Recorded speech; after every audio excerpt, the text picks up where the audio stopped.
aparecendo aqui. Bom, a gente começou a discutir o tema da nossa reunião e a gente optou por fazer uma discussão sobre alguns trabalhos que foram publicados recentemente e, obviamente, são trabalhos de técnicas cirúrgicas e, invariavelmente, eu vou acabar falando de tratamento cirúrgico, um pouco da evolução do tratamento cirúrgico ao longo dos anos. A ideia não é entrar muito em detalhes sobre cada técnica, até porque, como eu vou mostrar, são várias técnicas que foram descritas, então acho que a ideia não é essa. Mas tentar entender como que as coisas foram evoluindo ao longo dos anos, como que a mentalidade dos cirurgiões foram mudando, as condutas, acho que isso dá uma discussão bem interessante. Bom, então, lembrar que o tratamento cirúrgico para a apneia do sono, ele está descrito num dos manuais da Academia Americana de Medicina do Sono, na parte que fala sobre tratamento cirúrgico da apneia do sono, e é uma publicação já um pouco antiga, de 2010, esse manual especificamente foi publicado em 2010, mas quando a gente olha lá, a gente vê que já existe um grupo trabalhando já para um novo manual, a gente não sabe exatamente quando isso sai, mas deve vir coisa nova nos próximos períodos, até porque muita coisa do que é falado em 2010 acaba não englobando coisas mais recentes que são abordadas, algumas técnicas novas. Então, muito provavelmente, logo eles trazem novidades. E o que eles falam rapidamente? Bom, a primeira coisa que eles recomendam é que toda vez que a gente vai indicar um tratamento cirúrgico para apneia obstrutiva do sono, a gente precisa ter o diagnóstico, né? Então, a presença, a severidade da apneia tem que ser determinada antes da indicação cirúrgica, ou seja, é altamente recomendado que esse paciente tenha um diagnóstico polissonográfico de apneia obstrutiva do sono.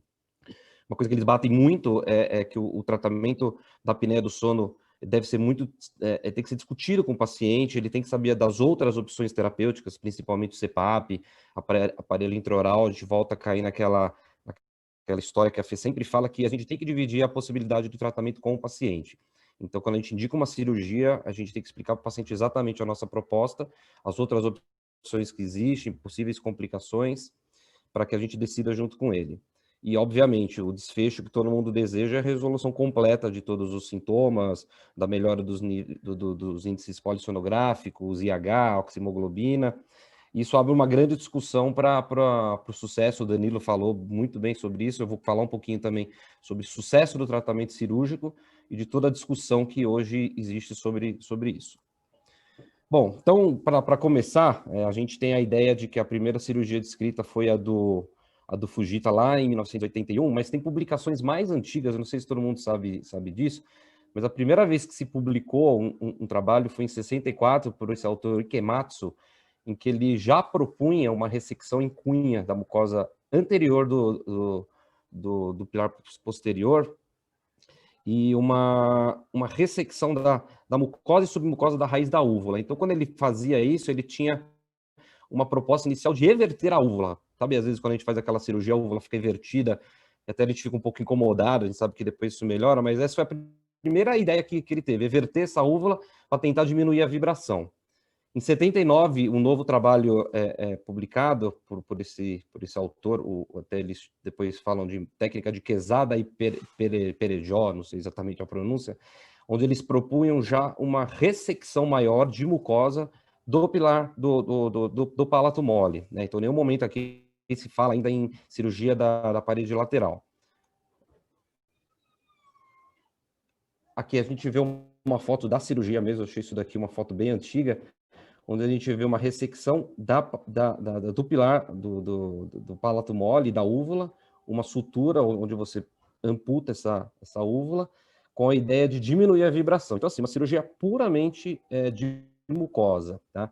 Que a gente vê aqui atrás, muito provavelmente é uma intubação nasal, né? Falo muito provavelmente porque existe uma cânula que chegou a utilizar, que uma cânula nasofaríngea, mas muito provavelmente aqui é a intubação nasal mesmo, e aqui é o resultado cirúrgico desse procedimento proposto. E aí, em 81, aí sim, a publicação do Fujita, com a técnica da óvulo-palato-faringoplastia, que é tão conhecida e foi tão difundida e utilizada por muitos anos. Interessante que o Fujita, ele fala da técnica da óvulo-palato-faringoplastia como uma ressecção de mucosa, ele faz uma incisão ampla do pilar anterior, ressecção da úvula e uma sutura do pilar posterior com o pilar anterior. E até ele fala que nos pacientes em que já ainda tinham amígdala, ele indicava tonsilectomia, ou seja, ele também indicava essa cirurgia mesmo para os pacientes já amidalectomizados. E ele focava tanto no tratamento mucoso, que até na sequência do trabalho ele mostra essa outra foto, em que ele fala que mesmo quando você faz a técnica descrita e você percebe que na parede posterior ainda sobra um tecido mucoso, ele ainda propõe uma nova ressecção desse tecido e uma nova sutura. Ou seja, em nenhum momento ele propõe uma cirurgia muscular, mas assim, uma cirurgia de palato, de palato mole, de tecido mucoso, porque eles acreditavam que era isso que vibrava e era isso que era a causa da apneia, de todos os desfechos dela. Eu começo apresentando, então, um dos trabalhos que eu vou discutir, que é um trabalho publicado bastante recente, no ano de 2018, por esse autor, o Pang, que é um autor de Singapura, em que ele mostra uma meta-análise de 17 anos da evolução da cirurgia faríngea para a apneia obstrutiva do sono. Então, um trabalho bastante longo, uma meta-análise bastante longa, onde ele incluiu pacientes maiores de 18 anos com diagnóstico polissonográfico de apneia obstrutiva do sono maior do que 5, ou seja, ele incluía também os pacientes leves. E ele excluiu todos os pacientes que tinham outro tipo de cirurgia palatal, ou seja, ele se focou basicamente nos tratamentos palatais da cirurgia para apneia do sono. E tirou todos os outros, cirurgia esquelética, outras cirurgias em outros níveis da faringe. E o que ele viu ao longo desses anos? Um número muito grande de técnicas descritas. Então, acho que a gente que trabalha com sono, é muito comum com outros colegas otorrinos virem perguntar, poxa, esse monte de técnicas que são descritas, quando eu uso, né? Então, o que eu costumo falar é que a gente tem que saber exatamente o que a gente propõe para o nosso paciente. Então, assim, a gente não tem que se assustar quando a gente vê esse número grande de técnicas. Muitas dessas técnicas não foram sequer tão difundidas, uma ou outra foi difundida e se usa até com bastante frequência, mas a descrição de várias técnicas não traz necessariamente um aumento nos resultados cirúrgicos. Nesse trabalho, até para tentar comparar essas técnicas, os autores separam em 3 grandes grupos. Então, o que eles propõem? Eles separam, primeiro, a técnica tradicional de óvulo-palato-faringoplastia, como fazendo parte de um grupo, e depois ele divide em 2 grupos, os pacientes que foram as técnicas que abordam a cirurgia, o palato de uma maneira anteroposterior, parede anterior, principalmente velo-faríngea, e as cirurgias que abordam a parede lateral da faringe. Como eu disse, muitas técnicas não foram tão difundidas, outras são mais, então eu vou falar um pouquinho de algumas técnicas que nós achamos serem mais importantes, até porque foram descritas e outros colegas em outros trabalhos começaram a utilizar. Então, eu vou falar um pouquinho da faringoplastia lateral, da faringoplastia expansora, da técnica de Roman Blind, da sutura barbada, e uma combinação da técnica de Roman Blind com a técnica da amidalectomia, que é uma coisa também bem nova, e eu vou mostrar até um caso nosso lá do ambulatório. Bom, a faringoplastia lateral foi proposta em 2003 pelo Michel Carralho, onde talvez o ponto mais relevante da faringoplastia foi que a partir dela se começou a falar muito sobre tratamento cirúrgico da parede lateral da faringe e tratamento muscular da parede lateral da faringe. A partir daí, muita discussão surgiu, outras técnicas surgiram a partir disso, mas talvez esse tenha sido um marco para a gente, porque isso trouxe à tona uma grande discussão sobre a abordagem da parede lateral muscular da faringe. O Michel, inicialmente, ele propunha uma secção do músculo constritor superior de uma maneira longitudinal, secção do palato faringe em sua porção superior e a sutura do flap muscular. Ao longo dos anos, ele apresentou outras versões, até versões um pouco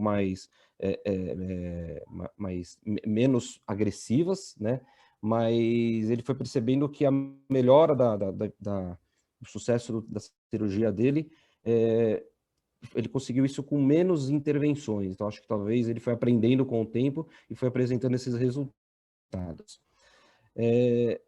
Em 2007, esse autor, o Pang, que eu falei que é um autor de Singapura, junto com um outro autor, o Tucker Woodson, propõe uma técnica um pouco menos invasiva, onde eles não mexem no construtor superior, eles mexem apenas no palato faríngeo, então eles propõem uma secção do palato faríngeo.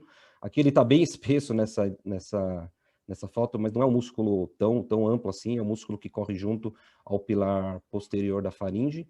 Então ele propõe uma secção mais inferior do palato faríngeo, uma rotação para superior e lateral, e a técnica inicialmente descrita, ele fala da sutura desse flap com suturas do músculo palato grosso em sua porção palatal. E alguns anos depois, esses dois autores italianos, eles propõem uma variação dessa técnica. Então, o que eles propõem? Não uma sutura nos músculos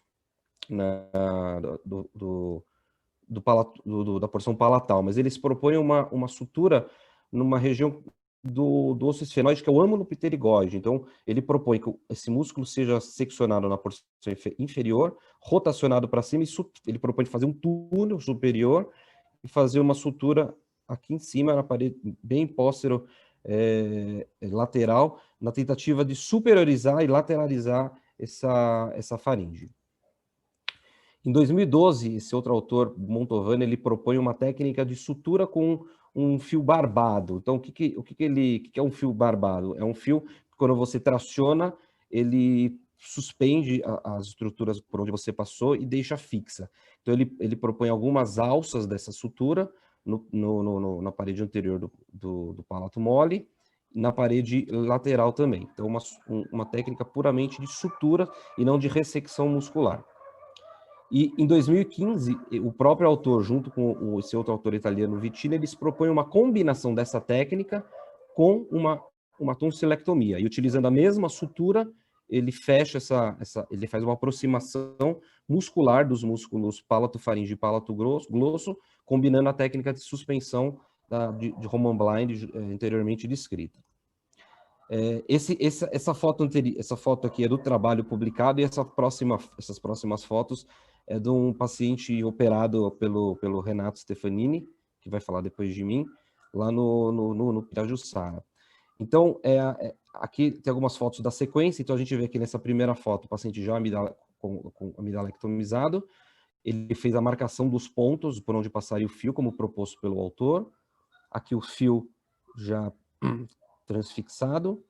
E aqui no final, quando ele faz a aproximação dos planos musculares, ele volta para esse fio aqui em cima novamente. Então, a ideia é melhorar a tensão que se faz com essa sutura na região do palato mole.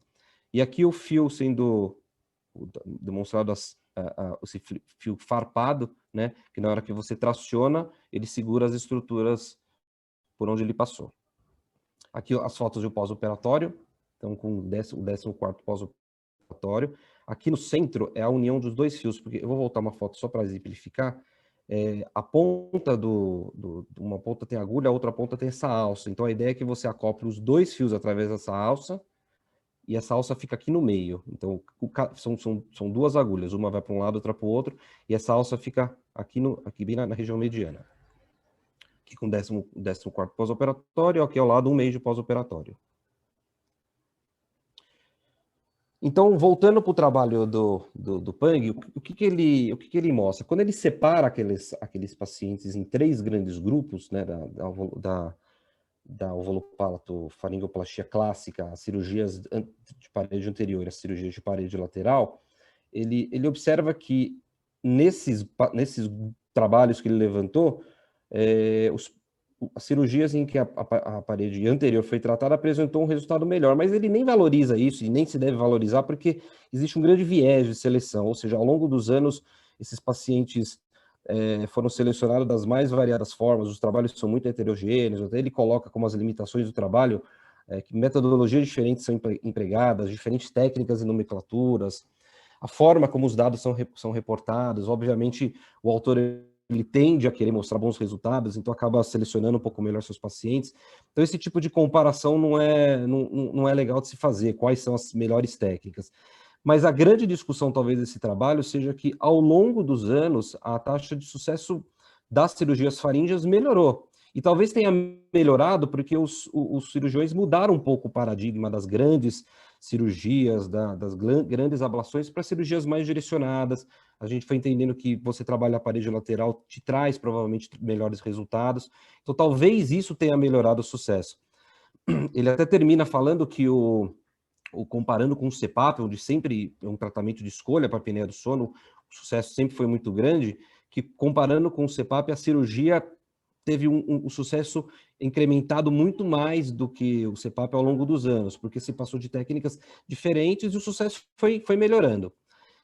E uma outra coisa que ele coloca é que hoje, até por essa mudança de mentalidade, as cirurgias são muito mais reconstrutivas e não tão ablativas. Então, ele separa o tempo que ele estudou, a primeira metade de 2001 a 2010, 25% se utilizava, os trabalhos utilizavam a técnica tradicional de vulopalato-faringoplastia. De 2011 a 2018, isso cai para 12%. Então, mostrando realmente essa mudança na forma de pensar.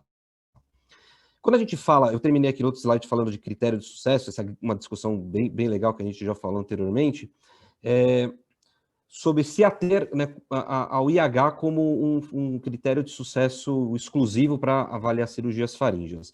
Pensando nisso, esses autores, né, inclusive o próprio Pang, de Singapura, ele propõe, na verdade, já em 2016, num editorial de uma revista, de você utilizar outros critérios, muito mais fisiológicos, para melhora, para você estipular o sucesso. Em 2020, eles publicam um primeiro trabalho onde eles tentam, através de um trabalho multicêntrico, mostrar alguns parâmetros que eles chamam de sleep goal, onde cada letra representa um desses parâmetros. Então, eles até propõem, eu não vou entrar em detalhe, até pelo tempo, mas eles até propõem em separar em critérios maiores e critérios menores, e que, atingindo um determinado número de critérios maiores ou menores, esse paciente teria um sucesso. Então, o que a gente vê, o IH passa a ser um dos critérios desses multiparâmetros, né? E não só um critério que se usa de maneira isolada. Continuando a discussão, então, eu vou apresentar um outro trabalho, onde é um trabalho publicado em 2020, esse ano, no JAMA, sobre o tratamento cirúrgico, mas agora fazendo um tratamento que a gente chama de multilevel. É uma discussão também bastante grande que se faz sobre você abordar a faringe não só na altura da orofaringe, mas associar outras técnicas em outras alturas, geralmente base de língua, hipofaringe, na tentativa de melhorar o sucesso da cirurgia, do seu tratamento cirúrgico. Então, um trabalho também bastante grande, multicêntrico, então, onde eles pegaram pacientes com apneia moderada a grave, então se excluiu os pacientes com apneia leve, que falharam ou se recusaram a outras formas de tratamento com o aparelho intraoral ou CPAP. Então, eles já vinham de um tratamento prévio, é importante ressaltar que todos os pacientes com IMC menor que 18. E é separado em dois grandes grupos. Um grupo de 51, que são os pacientes que terminaram o trabalho, foram para essa cirurgia multinível, palatal e lingual, já vou falar o que eles fizeram, e um outro grupo que eles chamaram de manejo clínico. Então, eles pegaram esses pacientes que falharam e investiram em perda de peso, redução de álcool, modificação da postura do sono, quando havia necessidade de tratamento nasal, e uma nova tentativa com uma ênfase mais forte no tratamento clínico com CPAP em aparelho intraoral. A cirurgia proposta por esse grupo foi a midalectomia, com uma miotomia do palato faríngeo, né, muito semelhante ao que a gente faz lá na escola, midalectomia modificada, uma rotação desse flap para a lateral, suturando com o pilar anterior, e uma uvulectomia parcial nos casos em que a úvula longa. Então, com essa técnica, se esperava um ganho lateral maior e antero superior. E também eles propunham, aí sim, já pensando no outro nível, no tratamento da base da língua com radiofrequência. Então, pensando também nesse ganho da parede posterior, na coluna aérea posterior da via aérea. E o que eles viram? Eles viram que quando você separava a cirurgia, os pacientes submetidos a tratamento cirúrgico com os pacientes submetidos a um tratamento clínico, a melhora foi muito mais significativa no tratamento cirúrgico. Aqui ele coloca todos os pacientes alinhados de maneira crescente em relação ao IH e aqui em relação à escala de sonolência de Epworth. Então, no final eles mostram que a redução, né, antes do tratamento para após 6 meses foi maior no IH dos pacientes submetidos à cirurgia do que aqueles pacientes onde eles chamaram de manejo clínico. e essa melhora também foi significativa quando ele avaliou a escala de sonolência de Epworth. Aqui nessa tabela, esses dois primeiros parâmetros é o que eu acabei de falar no gráfico anterior, e ele ainda mostra alguns desfechos secundários, né, na polissonografia, como melhora da saturação mínima de O2, melhora no índice de despertar, e aqui um dado talvez um pouco irrelevante, mas melhora no número, na porcentagem do estágio N1. E também outros desfechos secundários em relação à escala analógica do sono, a escala de severidade do ronco e da escala de Fosk, que é uma escala que avalia a qualidade de sono. Então, na verdade, qual que é a grande discussão desse trabalho? É a cirurgia multilevel, né, as multiníveis, onde você faz uma abordagem cirúrgica de mais de um sítio de obstrução, né, não só na região da orofaringe, mas também na região base de língua e hipofaringe. Essa discussão veio muito à tona quando estudos utilizando a DISE, que é a sonidoscopia, né, é uma endoscopia quando você induz o paciente ao sono de maneira... quando você dá uma droga hipnótica, geralmente se usa Propofol, e eles viram que a DISE começou a mostrar que os pacientes têm muita obstrução em mais de um nível. Então, muitos autores começaram a pensar que talvez você trazer uma cirurgia um pouco mais ampla, uma cirurgia que você aborda não só a orofaringe, mas também a hipofaringe, poderia melhorar o resultado cirúrgico. Já se sabia previamente, né, em estudos anteriores, que existe realmente uma alta prevalência de obstrução multinível, mas a grande dúvida é o quanto de melhora você consegue trazer para esses pacientes quando você aborda a faringe, não só na sua cirurgia inicialmente proposta orofaringe, mas você leva em consideração esses outros níveis de obstrução. Será que isso melhora o seu resultado cirúrgico? Essa acho que talvez seja a grande discussão. Quando você combina a técnica, você vê na literatura uma série de trabalhos publicados em que eles combinam técnica tradicional de vulopalato com diversas outras cirurgias. Então, cirurgias pequenas, desde radiofrequência com menor impacto, até cirurgias maiores, como ablação de base de língua. Isso te dá um sucesso muito variado. Então, a grande dúvida é até onde essas técnicas de multinível podem agregar e trazer um resultado melhor, porque a gente sabe que isso aumenta muito morbidade, né? Então, quanto vale aumentar a morbidade cirúrgica se o teu resultado talvez seja um pouco duvidoso? Esse outro trabalho, embora um pouco mais antigo, fala um pouco sobre as comorbidades, né? O quanto você pode aumentar a chance de complicações perioperatórias quando você combina técnicas. Então, eles pegaram um grupo muito grande de pacientes submetidos à cirurgia orofaríngea e avaliaram as complicações dessa cirurgia de uvulopalato-faringoplastia.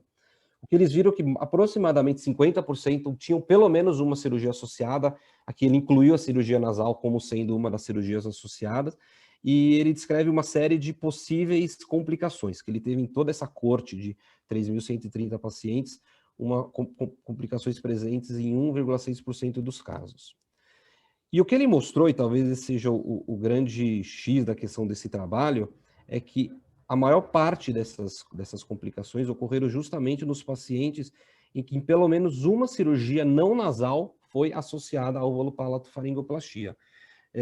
Ou seja, eles mostraram, mesmo quando eles ajustaram para peso, para idade, até mesmo para a mesma classe de classificação de asa anestésica, eles viram que mesmo assim os pacientes com mais de uma cirurgia associada não nasal apresentaram uma chance de complicação muito maior. E isso é totalmente relevante quando você leva em consideração combinação de técnicas que te deixam um pouco na dúvida se isso realmente iria te trazer grandes benefícios para o seu paciente.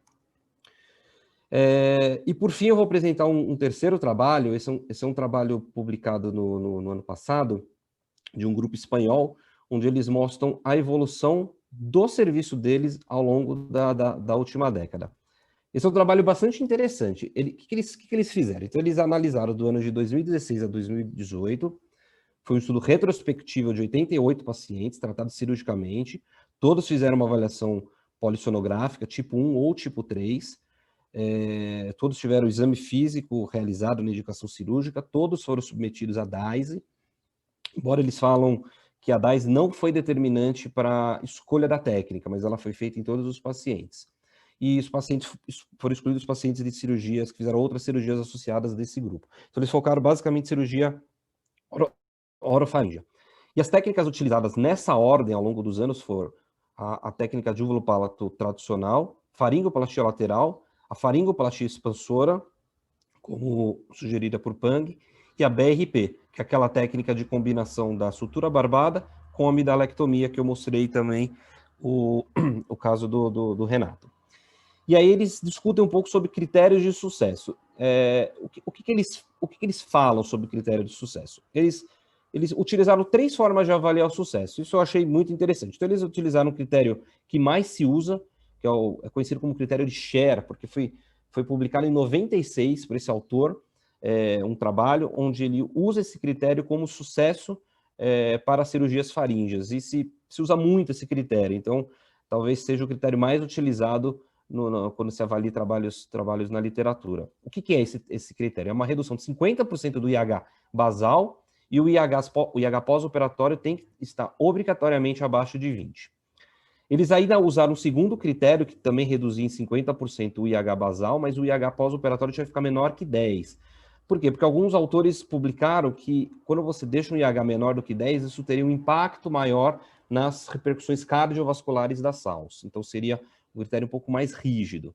E, por fim, eles avaliaram, não englobaram, não engessaram esse terceiro critério num bloco como os anteriores, mas eles fizeram simplesmente uma medida da porcentagem de redução do IH para cada técnica. Então, enquanto em porcentagem, né, cada técnica conseguiu reduzir. Então, uma análise individual, né? E o que eles viram? Eles viram que a técnica que eles usam ultimamente, que é a técnica de BRP, foi a única que conseguiu uma melhora maior, né, utilizando os 3 critérios de Sher, esse critério mais rígido, e o critério da redução da média do IH pós e pré-operatório. E eles também viram que essa foi a única cirurgia que conseguiu melhorar alguns outros desfechos secundários, que é a escala de sonolência de Epworth, a dessaturações e a saturação mínima. Na verdade, a ideia desse trabalho não é nem mostrar que essa técnica é superior, né? Mas é trazer algumas discussões. Então, isso que eu acho o mais interessante. Eles mostraram que, em todos os pacientes que eles avaliaram, a DAISE não apresentou nenhum preditor de sucesso, ou seja, achados adicionais à DAISE, obstrução em outro sítio, não foram determinantes, não mostraram que esses pacientes tiveram mais ou menos sucesso. E isso vai um pouco... tem trabalhos publicados, até trabalhos recentes, publicando que isso tem acontecido.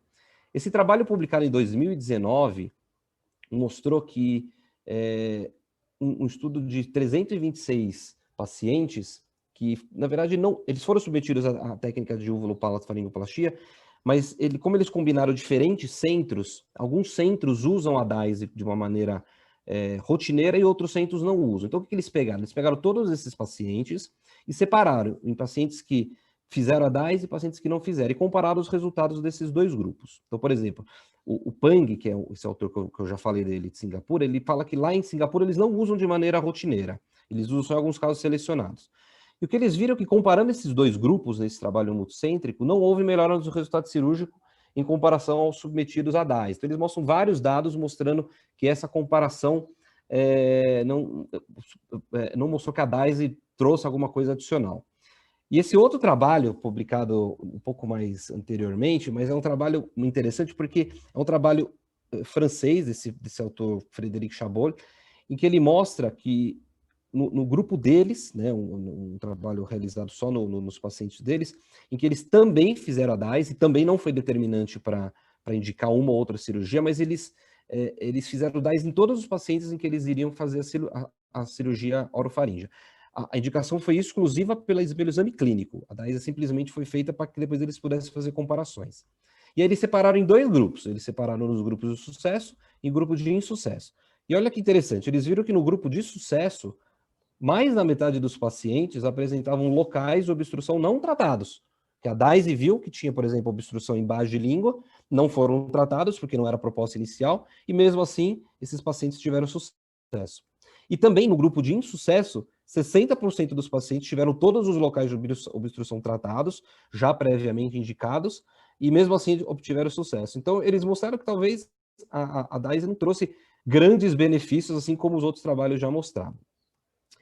E por fim, eles mostram também que um grande preditor de sucesso foi a escala, a boa e velha escala, a escala de Friedman, onde os pacientes Friedman 1, e os pacientes principalmente com tonsila palatina grande, grau 3 e 4, né, e o Friedman são aqueles tonsilas palatinas grau 3 e 4 associado a um malampate classe 1 ou 2, foram os pacientes que tiveram o melhor sucesso, independente da técnica utilizada. Então, volta àquela história, e a Fê sempre fala isso, né? Cada vez mais a gente está vendo que o tamanho da tonsila palatina está se firmando como o grande preditor de sucesso. Tem alguns trabalhos, esse é um trabalho também interessante do mesmo grupo francês que eu mostrei anteriormente, publicado no ano passado, em que ele fala, ele vai nessa linha de pensamento, ele fala para mim, então, será que se eu pegar os pacientes só com hipertrofia de tonsila palatina, grau 3 e 4, será que eu associar algum procedimento palatal nesses pacientes, isso vai me trazer algum resultado? E ele mostra que não, ele mostra que nos pacientes com tonsilas grau 3 e grau 4, o fato de você associar alguma técnica a mais, de volupalato, faringoplastia, enfim, isso não vai aumentar o seu sucesso cirúrgico. Então, que nesse paciente, a simples tonsilectomia seria suficiente para tratar em todos os critérios que ele avaliou. Então, eu termino com uma pergunta principal e algumas coisas para a gente refletir. Quem que eu devo operar? Essa talvez é a grande pergunta que nós devemos nos fazer. E é isso que eu tento, quando alguém vem me perguntar sobre tratamento cirúrgico, é o que eu tento explicar para quem não lida especificamente com medicina do sono. Então, assim, quem que eu vou operar, então? Né? Diante de todas essas evoluções de técnicas, diante de tudo isso que a gente vem observando, quem que eu vou operar? Bom, primeira coisa, há alguma alteração passiva de tratamento cirúrgico? A gente tem que pensar, eu tenho que operar nesse paciente? Então, a gente tem que tomar muito cuidado quando a gente faz essa pergunta, porque muitas vezes eu não tenho muito o que fazer para esse paciente, do ponto de vista cirúrgico, para trazer um grande benefício para ele. O que minha cirurgia pode fazer? O que esperar da minha cirurgia? Né? O que eu consigo melhorar com a minha técnica? E a técnica que eu domino. Então, acho que isso é importante a gente nunca se esquecer. Qual que é a expectativa do paciente? Então, aqui, mais uma vez, aquela história de que a gente tem que dividir, principalmente nos pacientes com sono, a expectativa do tratamento. O que o meu tratamento pode oferecer? O que esse paciente espera? Eu tenho aquele paciente que quer tentar uma cirurgia, mesmo que eu apresente para ele que talvez, no caso dele, o resultado pode ser não tão adequado, mas às vezes o paciente, a expectativa dele é grande, então a gente tem que dividir e tem que respeitar muito o que o paciente espera no tratamento cirúrgico dele. Lembrar, isso é uma coisa que a gente acho que aprendeu ao longo dos anos, cirurgias maiores nem sempre entregam os melhores resultados, de maneira alguma. As grandes cirurgias ablativas, elas foram deixadas um pouco de lado, então talvez essas cirurgias um pouco mais direcionadas tenha contribuído para essa melhora do resultado cirúrgico.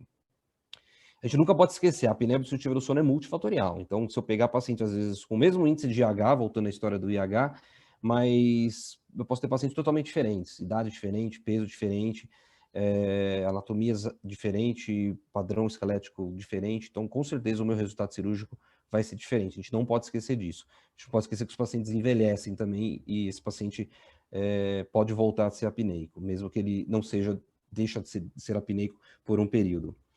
E valorizar o nosso exame clínico, acho que talvez essa seja a grande mensagem, né? Então, quando a gente fala de exame clínico, lembrar sempre, né, da nossa escala de Friedman, publicada lá em 2002, mas que ainda traz à tona muitas discussões, né, em relação ao tamanho de tonsila palatina, e dentro da escala de sonolência, dentro da escala de Friedman, né, e o sucesso cirúrgico, algumas coisas a gente ainda discute, né? Então, e já até o grupo já publicou uma nova proposta sobre o estagiamento, onde a gente pegou alguns pacientes, o grupo liderado pela Tati, né, propôs a seguinte coisa: vamos pegar alguns grupos do Friedman e separar. Então, por exemplo, o Friedman 2, que ele falava que tinha uma amígdala grande com uma lampate ruim ou vice-versa, vamos separar em 2 grupos. Então, esse grupo passa a ser estágio 2 e estágio 3. E também divide o estágio